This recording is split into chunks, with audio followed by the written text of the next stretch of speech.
Bueno, ahí vienen cuál es el tema que tenemos para que analicemos en esta primera jornada. ¿La renuncia de Quintero? No Daniel puede el ser. Travieso. Exactamente. Está bueno ese apodo. ¿Qué me dijo Daniel? Daniel el Travieso. Daniel Travieso. Está bueno. No podría ser otro, Juana, quiero comenzar con usted, porque no puede ser otro el tema. No es la primera vez que un alcalde renuncia, pero bueno, hacía mucho rato un alcalde no renunciaba y ahora estamos con el cuento del doctor Daniel Quintero, que hasta hace poco fue alcalde de Medellín.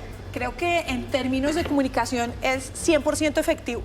Yo creo que Daniel Quintero quería que estuviéramos justamente hoy hablando de él aquí en la mesa, ya como llevamos, yo creo que en todos los medios, en todas las redes sociales, hablando de él todo el fin de semana. Entonces, digamos que comunicativamente súper efectivo porque sí dio un golpe de opinión y es de lo que se está hablando en este momento. Después, sí es un golpe de opinión que le puede salir bien electoralmente porque el tipo renunció para hacerle campaña a su candidato Upegui. No sé, yo dejo la pregunta para que también discutamos eso acá en esta mañana de hoy.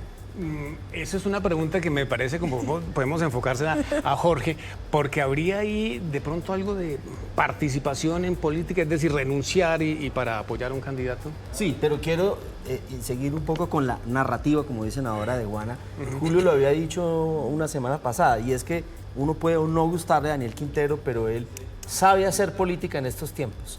La política como un acontecimiento, la política como un tema de llevarlo a las redes, creo que con esa renuncia lo logra más, y en eso estoy de acuerdo con lo que dice Juan. Ahora, ya las otras consecuencias, él dice, lo hago para no tener que me investiguen por participación en política. Uno podría decir, es mejor que lo haga así, a que lo haga de manera subrepticia desde el cargo direccionando recursos. Pero en realidad sí me parece que es irresponsable con la ciudad. O sea, son 3 meses los que quedan, me parece que él tenía que terminar su mandato, entregar las obras que había que entregar, dejar el informe. Me parece que hay digamos, un gesto de falta de responsabilidad con un cargo para el que fue elegido popularmente, y eso lo deberíamos revisar y políticamente castigar a aquellos candidatos que no terminan, bien sean sus periodos unipersonales o en las corporaciones. En eso somos muy laxos y yo creo que ahí tenemos que... En otras palabras, sería como dejó a sus electores colgados de la brocha. Y a Medellín, porque es que un alcalde tiene una responsabilidad de ejecución, de liderazgo político, que puede uno no gustarle, pero eso no es lo mismo que lo haga el alcalde elegido, que lo haga un delegado, en este caso, que tiene que ser elegido de una terna, 3 secretarios de la propia administración. Sí, lo decíamos, ahora está a punto de terminar pues el periodo de estos alcaldes.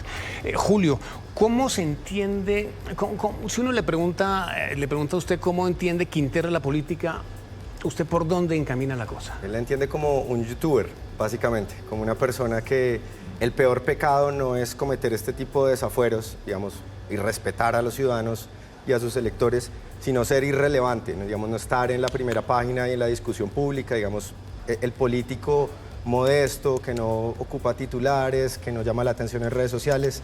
Ese sería el político, digamos, irrelevante desde la óptica de Quintero, y Quintero entiende que la política siempre lo ha sido de alguna manera, pero hoy más por las redes sociales, pues es un espectáculo, es un show, y él es un gran showman, digamos, y por eso mismo uno, digamos, lo pondría en el partidor desde ya, por ese entendimiento, digamos, de la política como show, como puesta en escena, como uno de los que estaría llamados a estar en el partidor de salida para el 2026. Eso por un lado. Y lo otro que entiende Quintero es que él no necesita congraciarse con todos los electores, ¿no? Él necesita acudir a un nicho político que lo tiene muy bien definido, y para congraciarse con ese nicho político, digamos, su idea o su lógica es irrespetar al resto de ciudadanos continuamente, y eso puede ser bien recibido en esos nichos en los que él es fuerte. Y digamos, él entiende que eso es mejor que ser un político, digamos, serio y moderado, ¿no? Este papel de payaso, de alguna manera, lo ve él rentable políticamente, y creo que de momento le ha resultado bien en su carrera política, y no descarto que le siga saliendo bien. Me parece muy interesante algo que dice ¿qué? Julio, y es lo de la youtubización de la política en Colombia, ¿no?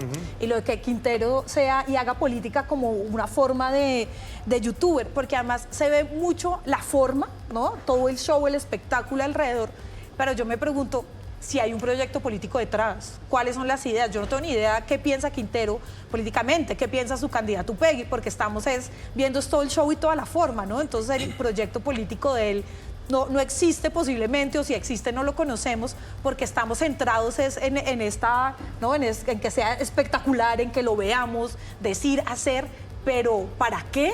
¿Cómo? No queda claro. Juana, y eso lo podemos extender a todos estos youtubers e influencers que Sí, llegaron sí. al Congreso. Obtuvieron unas votaciones inesperadas. JP. Y me hago la Una pregunta votación increíble. que usted se hace. Bueno, ¿cuál es el proyecto político? Y cuando uno ve que el gobierno quiere mover su bancada del pacto, para lo que hay que tener políticos serios, trabajadores, y se enredan en las discusiones, en los proyectos de ley, uno dice, es que son proyectos que tienen mucho, digamos, de aspaviento mediático, pero muy poco de fondo. Y en eso creo que Daniel Quintero cabe perfecto. Y le agrego allí. una cosa, Jorge, si Daniel Quintero, un político como él, encontrará rentabilidad política en ser, por ejemplo, uribista, yo no tengo ninguna duda que él defendería banderas totalmente opuestas, ¿no? Es básicamente, no hay un compromiso ideológico real, sino, digamos, un tema de imagen y de... Tengo una pregunta rápida para 3 respuestas rápidas. ¿Quintero le falló a la ciudad? Sí, ¿Julio? por supuesto. Por supuesto. Claro que sí. Claro que sí. Yo creo que sí, los mandatos hay que terminarlos. Ok, usted me iba a decir algo. No, que esos personajes en el mundo están hoy en juego, ¿sí? Tenemos a Milei en Argentina, el Trump mismo fue un poco así, y es esa la espectacularización de la política por los nuevos escenarios, las redes sociales. Eso es un fenómeno que no Uno se solo pone- es de Colombia. Y se pone a pensar uno en el futuro judicial del exalcalde Quintero. No sé si de pronto tenga dentro de... Ayer esas alguien decía algo investigaciones- así como Colombia en un trino que me pareció brillante, que no sabe si va a que en Colombia es el único lugar del mundo donde no se sabe si va a terminar en la Picota o en la Casa de Nariño. Eso es un buen resumen tremendo. Juana. Pues ya nadie está hablando de los procesos e irregularidades que denunció una veeduría ciudadana en Medellín sobre la alcaldía Quintero, sino que estamos hablando sobre la campaña y de pronto, y ahora hay que ver si esto en las próximas encuestas despega o no despega Upegui, que está de todas formas muy mermado. Y va a ser uno de los actores para las presidenciales en el 2026, Sin duda, claramente. sin duda. ¿Ustedes no tienen duda de eso? No. Yo, No. claramente. Va a estar ahí. Estamos ya en el mes de octubre, hoy es 2 de octubre, elecciones el 29, y lo que hemos visto, por ejemplo, Jorge, en Tuluá en las últimas horas en distintos municipios. Esta mañana hablábamos con Alejandra Barrios, directora de la MOE, y nos entrega unas cifras aterradoras. 3 departamentos, especialmente Guaviare, Arauca y Cauca, con el 70% de los municipios en riesgo electoral, Jorge. Juan, Alejandra Barrios nos decía, hay 3 factores que hacen ese riesgo electoral. Primero, la presencia de grupos armados ilegales, entonces en estos departamentos, sobre todo en Chocó, Norte de Santander, Arauca, Cauca, Nariño, ahí donde se concentra la presencia de grupos armados. Por otro lado, la violencia contra liderazgos políticos, por ejemplo, en el caso de Tuluá, Muy pero grave eso. esta mañana se conoció, por ejemplo, que el candidato a la alcaldía por el Partido Verde a Calarcá, Sebastián Ramos, fue amenazado directamente a salir de un mitin político. O sea, no estamos hablando precisamente de municipios donde estén alejados, estamos hablando de Calarcá, Quindío, estamos hablando de Tuluá. Y el tercer factor de riesgo es la participación de servidores públicos en política, que es un poco relacionado con el primer tema de lo de Daniel Quintero. Yo creo que el llamado de atención que hizo la MOE a la presidencia y al presidente de garantizar el equilibrio electoral es un buen llamado de atención. No está bien ese tuit que salió de la cuenta de Presidencia de la República sugiriendo que el candidato del pacto histórico iba a retomar algunas de los temas que tuvo el presidente cuando fue alcalde. Yo creo que ese llamado de atención está muy bien, y es el momento de que en esta recta final los servidores públicos se abstengan de participar en política de una u otra forma. Juana, mapa de riesgo electoral. Totalmente desigual la forma de hacer campaña, ¿no? Es muy grave que, por ejemplo, la presidencia ponga trinos a favor de un candidato a la alcaldía, mientras los otros candidatos de otras orillas políticas no tengan la opción. Entonces, esto hace que la participación política sea totalmente desigual y que no empecemos la carrera electoral desde el mismo punto de partida, ¿no? Sino ciertos con unos avances. Esto en Colombia hay que volverlo regular y normalizarlo y decir, bueno, que la ley se transforme y diga, bueno, ciertos funcionarios públicos pueden participar en política y hacer campaña, o de realmente tomar sanciones si esto no se cambia y decir, no, esto es totalmente ilegal, pero vamos a tomar sanciones. O sea, Quintero lo hizo en campaña, Claudia López lo hace constantemente también en campaña. Hemos visto a todos los mandatarios de este país hacer campaña, sin hacer campaña, sino de manera soterrada, cosa que es totalmente anormal y que hace que, o sea, aquí estamos y lo decíamos ahorita todos, esto siempre pasa. Entonces siempre pasa, Siempre pero no pasa nada. Pero no pasa nada, Exacto. exactamente.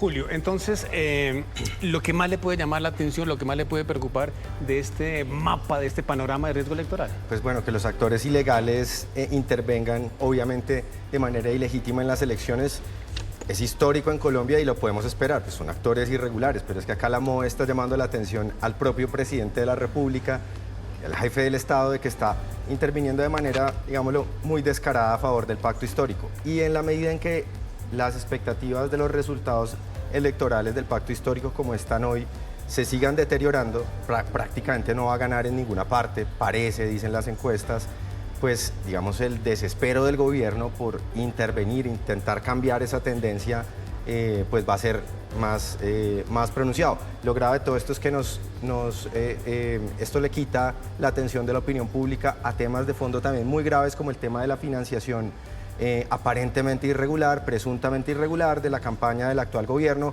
que cada día se suman más testimonios, más pruebas y terminamos hablando de estas cosas y no de eso. Casi que puede uno decir que, hombre, que entre situación de orden público y participación de funcionarios en política, podría uno resumir pues este mapa de riesgo electoral. Claro, pero ambas cosas se pueden corregir. Lo primero, con que los funcionarios públicos se abstengan de ello y que los organismos de control estén pendientes. Y lo otro, como lo decía la propia MOE, con coordinación interinstitucional de las distintas agencias de seguridad para establecer un tema. Pero yo creo que sí vale la pena, y un poco lo que decía Juana, vale la pena que conversemos en Colombia sobre lo que significa participar en política. Ayer vi el debate en Argentina, sí, Milei, está el ministro Massa, un ministro en ejercicio. ¿Tenía insomnio usted anoche o qué? Sí, ¿cómo? ¿Estaba con insomnio anoche? Sí, quería un poco como cambiar de lente. Y el ministro en funciones, en plena campaña, opinando sobre temas políticos, y eso digamos, no es un problema. Nosotros aquí también creo que tenemos que reflexionar. Hay una doble moral sobre el tema Total. de lo que significa participación en Pero política. mientras las leyes sean esas, Jorge, Por hay eso, que respetarlas. mientras la ley esté, hay que hacerlo. Pero por eso digo, hay que ir a esa Y conversación. lo que uno se pregunta es si a través del Twitter el presidente, digamos, muy descaradamente apoya a Gustavo Bolívar en Bogotá. Entonces, ¿qué es lo que están haciendo debajo de la mesa? Pues, obviamente queda la duda para los ciudadanos si esto es lo que vemos abiertamente en Twitter, ¿qué hay debajo?